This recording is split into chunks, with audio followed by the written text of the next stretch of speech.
As a new seller on Etsy, getting your store going with that initial burst of sales is the hardest part. My goal is to help you actually break through that barrier so that you can create a passive income for yourself and also compress the length of time that it takes to get you there. My name is Angie and I have been selling on Etsy just before 2019, and I've also been working full-time online since 2010. I have built multiple Etsy shops. My favorite way to do that is with print on demand, because once you get the store fully stocked and the sales popping off, then it can become a passive income where you set it and forget it, and then you can add on additional income streams, and additional income streams are going to continue to grow your income. So if that's something that you're interested in, and make sure that you hit that subscribe button and give this video a like. I will be sharing additional ways for you to make money as well, so we can grow together here. All right, so let's go ahead and dive into those strategies, the formula that I've used and lots of other sellers have used as well to grow their shops faster. And if you're finding it difficult to grow a shop, just know that anyone who is successful has failed more times than those who have tried. A common thing that I read from unsuccessful people online is those who succeed just got lucky, right? They're one of the lucky ones. They're the exception. And I'm here to share with you that is not the case at all. Success is never about luck, and I want to help you to take your power back, right? Because success is always engineered, right? People who are successful take the time to learn a skill, and then they implement the skill. And then they stick with it and they continue implementing it, showing up day after day, getting better at those skills, learning more, and staying consistent, right? That is the real formula. It never comes down to luck. So don't count yourself out just yet. So here's how to get over the very first variable, and that is a lack of credibility with a new store. Once you have a good amount of positive reviews, then customers are going to be way more receptive of your store and way more trusting to go ahead and place orders. So there's two ways to get these reviews popping off. Number one is to ask friends and family if they would like to order something from you, figure out what they like, and then if they want to support you, you can make that item for them, and then you can ask them for an honest review. Now, I know not everyone has family and friends that support them in their new ventures, and that's totally okay. So actually, my favorite way to do this is by running ads. So it will take a little bit to get your ads up and popping off, but once you do and those sales start coming in, then you can message your customers and ask them kindly if they would leave you a review. In general, customers will leave reviews without you asking, but if you're in a hurry to get your store popping off, that is always an option for you. And once you have a good 10 to 25 positive reviews, you are off to the races. But if you're going to run ads, it is absolutely essential that you know that your listings are actually going to convert into sales. Otherwise, you will just be wasting your money on running those ads. And the key to this is tapping into trending, winning products that have a lot of people searching for them on Etsy, but also not a lot of competition, right? We need to be jumping into areas where it is a new up and coming trend and not a lot of other sellers have caught on to it just yet. And while there are tons of tools to choose from, something that you have to keep in mind is that if you're using a tool where a lot of other sellers are accessing the same data and maybe the trend is already past its best, right? It's already gone viral. The top shops have already claimed their stake in that area and the competition is super steep, then that is not going to be your best bet. So I like to use the Sales Samurai Chrome extension to make sure that I'm finding a real gem of listings and keywords that I can model for my store that other sellers likely aren't going into in droves. And then I also like to take some of those listings that I find, pop over to the stores, see if they are relatively new stores that are having a good amount of sales volume, and add them to my competition tracker inside of Sales Samurai, so then I can look at all of the data and see how consistent their sales actually are on a daily basis. And I do that with a good handful, 5 to 10 stores. I look at them every day and see how their sales data is comparing to my store. And so I can see if their store is starting to pop off for a holiday and mine isn't, maybe they're using some more relevant keywords that I could consider as well. So let's go ahead and pop over to Etsy and the Sales Samurai tool and take a look. Okay, so the first thing that you want to do is log into Sales Samurai, and you want to go up here to the top right, click on the Chrome extension if you don't have this installed yet, and right here you can go ahead and install this on your computer. And then once it's installed, you also want to make sure that you come over here to Shops, connect your Etsy shop, and this is going to allow Etsy to communicate with this software and give you updated data with an API connection.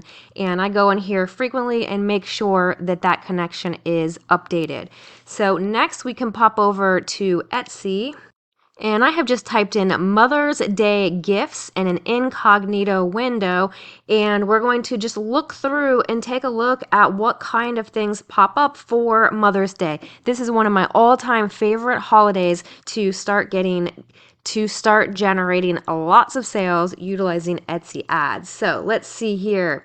We have candles, we have flower pots, more candles, frames, blankets, and what else do we have here? Necklaces, sweatshirts, onesies. So I know I have recently gotten a lot of new followers because of my candle tutorial. So we're going to use candles as an example today. Blankets are also really, really great. And I'm going to link some additional tutorials that I did for you down below if you're interested in learning how to create these two products. So now if we go back to the Etsy homepage and we type in candle Mother's Day, you should have the Chrome extension installed, and you should be able to click on this 500 more right here, and this is going to pull up in a new window some keyword suggestions. And then we can just scroll through, look at the search volume and the competition, and just see what we find here. And I generally like the competition to be less than 10,000, but the closer that I get to 3, I think that that is better. So I see one here. This has a competition of 6,800 and a search volume of over 16,000. So this says Dinosaur Mother's Day. So this could be something interesting that you do further digging into for, say, a dinosaur themed candle for Mother's Day. So this would be like for a boy mom. So then this gets you thinking on how you can tap into this particular keyword, but make it unique and different from other listings on Etsy. Okay, and then as we keep scrolling, I see candle and plant Mother's Day. So this one has 1,600 competition and 16,000 search volume. So you could do a plant-themed candle for a Mother's Day gift. Utilize this keyword, capitalize on these 16,000 searches per month, and know that you are only competing with a little over 1,600 other sellers. So that should be a good amount of traffic that can be split between sellers. And if you're maxing out your ad budget, you have a greater chance of getting the click on your listing. So then when we go back to Etsy, we can see all of these different plant-themed candles and start narrowing down the keywords to add to our listing and get some inspiration. So as you can see, these are fun plant design candles that would be great for a mother that loves candles and plants.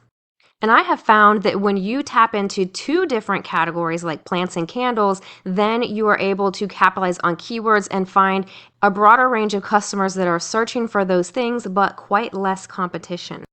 And as you're searching, and say you have a store and you want to track their sales volume, all you have to do is take their store name and then go back into Sales Samurai, then click over here on Competition Tracker, paste the store name in the box right there, click Add Shop. Once the store is there, you can click right here for sales history, and you can see how many sales that store is getting on a daily basis, and then you can get a good feel if that store is one that you can model for yourself. Of course, always only taking inspiration, because Etsy is a platform for unique gifts. So you never want to rip off another store. You just want to use it to inspire you and to see what is actually working, right? The different elements that make up a successful store. So as you're just scrolling through here, you just want to make sure that you're going to save a handful of these to a notepad and just start getting an idea of what is working.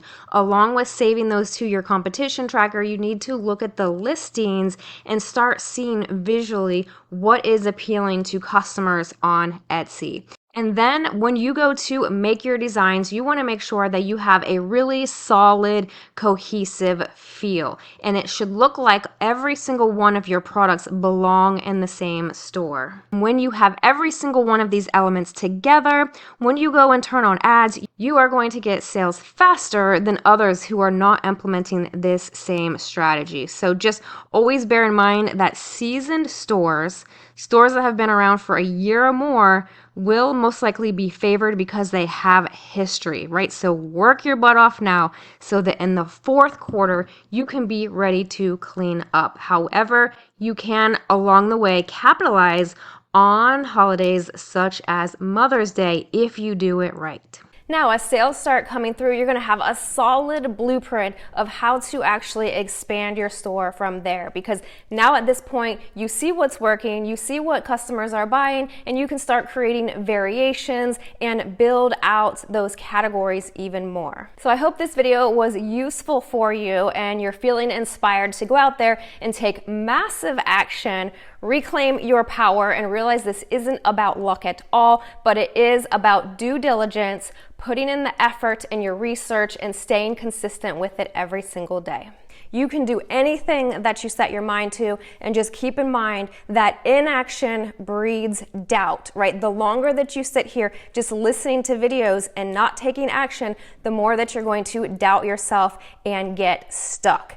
Action breeds confidence, so get in there, start taking action, and by doing the action, you're going to breed that confidence and you're going to feel more empowered to continue putting in the work. All right, so that's it for today. If you received value, I would be honored if you subscribed and gave this video a like. I'm so excited to hear about your journey along the way, so be sure to drop me some comments down below with how it's going, and I will see you back in the next one.